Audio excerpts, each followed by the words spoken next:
এবার রাজ্যসভায় প্রাক্তন বিদেশ সচিব হর্ষবর্ধন শ্রীঙ্গা, তার সঙ্গে সংসদের উচ্চকক্ষে যাচ্ছেন আইনজীবী উজ্জ্বল নিকামও। মুম্বাই হামলার চক্রী আজমল কাসাফকে ফাঁসিতে ঝুলানোর কারিগর এই উজ্জ্বলই। এদের সঙ্গে মোট 4 জনকে রাজ্যসভায় মনোনীত করেন রাষ্ট্রপতি দ্রৌপদী মুর্মু। 4 জনকে রাজ্যসভায় মনোনয়ন দিলেন রাষ্ট্রপতি দ্রৌপদী মুর্মু। তালিকায় উল্লেখযোগ্য মুখ হর্ষবর্ধন শ্রীঙ্গলা। প্রাক্তন বিদেশ সচিব শ্রীঙ্গলা দীর্ঘদিন বিদেশ নীতির গুরুদায়িত্ব সামলেছেন। বিদেশ মন্ত্রকে বাংলাদেশ বিশেষজ্ঞ হিসেবে পরিচিত ছিলেন তিনি। এবার রাজ্যসভায় মনোনয়ন পেয়েছেন আইনজীবী উজ্জ্বল দেওরাও নিকম। স্পেশাল পাবলিক প্রসিকিউটর হিসেবে একাধিক গুরুত্বপূর্ণ মামলা লড়েছেন। এর মধ্যে অন্যতম 26/11 মুম্বাই হামলার মামলা। জঙ্গি আজমল কাসাফের ফাঁসির অন্যতম কারিগর ছিলেন উজ্জ্বল নিকম। Really, it's a pride moment for me. I never expected that I will be taken up as a member of Rajya Sabha by the Honorable President of India. প্রবীণ সমাজসেবী সি সদানন্দ মাস্টার যাচ্ছেন রাজ্যসভায়। অভিযোগ, কয়েক দশক আগে সিপিএম কর্মীদের হামলায় তিনি পা হারিয়েছিলেন।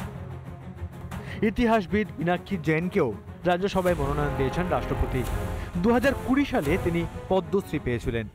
ভারতবর্ষের মাননীয় প্রেসিডেন্ট যাদেরকে মনোনীত করেছেন তারা অত্যন্ত যোগ্য এবং আমরা থ্যাঙ্কফুল যে এরকম ব্যক্তিদেরকে খুঁজে খুঁজে রাজ্যসভায় পাঠানো হচ্ছে। রাজ্যসভায় আসন সংখ্যা 250। এর মধ্যে 12 জনকে মনোনীত করতে পারেন রাষ্ট্রপতি। সেই ক্ষমতা বলে সংসদের উচ্চকক্ষে যাচ্ছেন 4 বিশিষ্ট জনেরা। রিপাবলিক বাংলা।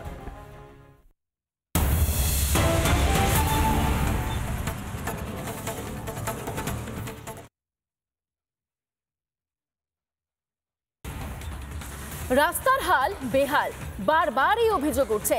যেখানে সেচ মন্ত্রীর গড়, সেখানেই রাস্তার বলি হলো 10ম শ্রেণীর একজন ছাত্রী। রাস্তায় ঢোকে না অ্যাম্বুলেন্স, বাধ্য ওই 1.5 কিলোমিটার রাস্তা কাঁধে করে অসুস্থ ছাত্রীকে নিয়ে যাওয়া হয়। আর এরপরই গাড়িতে চাপিয়ে সবং হাসপাতালে পৌঁছলেও বাঁচানো যায়নি কিশোরীকে। চিকিৎসার জন্য নিয়ে যাওয়া হলো। পরে চিকিৎসকরা জানান দেরি হয়ে গেছে অনেকটাই। জেলায় জেলায় রাস্তার হতশ্রী দশা। কোথায় যাচ্ছে পথশ্রীর কোটি কোটি টাকা?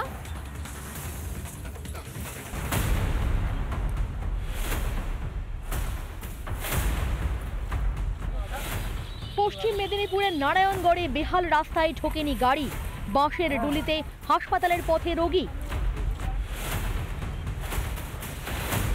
দাসপুরেও রাস্তার বেহাল দশা, রোগীকে নিয়ে যাওয়ার ভরসা সেই ডুলি।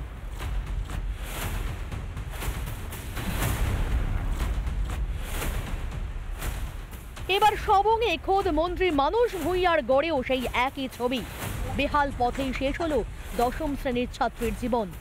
কারণ সেই এক, রাস্তায় ঢোকে না গাড়ি, ঢোকে না অ্যাম্বুলেন্স। আত্মহত্যা করতে চেয়েছিল, পারেনি, আমরা বাঁচিয়েছিলাম, বাঁচানোর চেষ্টা করেছিলাম যেভাবে হোক, কিন্তু জীবনটা ছিল ওর।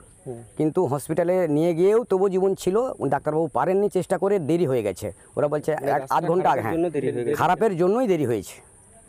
আমাদের যে কোনো রোগীর ক্ষেত্রে এই জিনিসটা হচ্ছে, রাস্তার খারাপের জন্য আমাদের দেরি হয়, পৌঁছাতে গেলে রোগীর পরিস্থিতি খারাপ জায়গায় চলে যায়। এই মৃত্যুর দায় প্রশাসনের বলে অভিযোগ জেলা বিজেপি সভাপতি। মানস ভূঁইয়াকে প্রশ্ন করতে চাই যে আপনি নিজের বিবেকের কাছে প্রশ্ন করে দেখুন যে আপনারা যেটা করছেন, মানুষের সঙ্গে যেই ব্যবহার করছেন, মানুষকে যেভাবে ঠকাচ্ছেন, এটা কি আপনারা ঠিক করছেন? সামনেই বিধানসভা নির্বাচন, আপনাদেরকে আবার মানুষের কাছে যেতে হবে ভোট চাওয়ার জন্য। তখন আপনার মানুষের সামনে কি বলে ভোট চাইবেন? সবং পঞ্চায়েত সমিতির পূর্ত কর্মাধ্যক্ষ এত কিছুর পরেও দাবি করছেন বেশিরভাগ রাস্তাই নাকি সম্পূর্ণ। কারণ আমাদের সবং ব্লকে পথশ্রী 2, পথশ্রী 3-তে যে ধরনের রাস্তা তৈরি হয়েছে, এটা একটা দৃষ্টান্তমূলক। এবার তার মধ্যে থেকেও কোথাও একটা আপনারা ছোট কোথাও কিছু দেখিয়েছেন। এর প্রতিবার 100% রাস্তা আমরা হয়তো করতে পারিনি, কিন্তু 90% হয়েছে। একটা রটনা হচ্ছে, ওই যে দোলায় করে নিয়ে এসে আনা হচ্ছে, এই দোলা টোলা কিছুই না।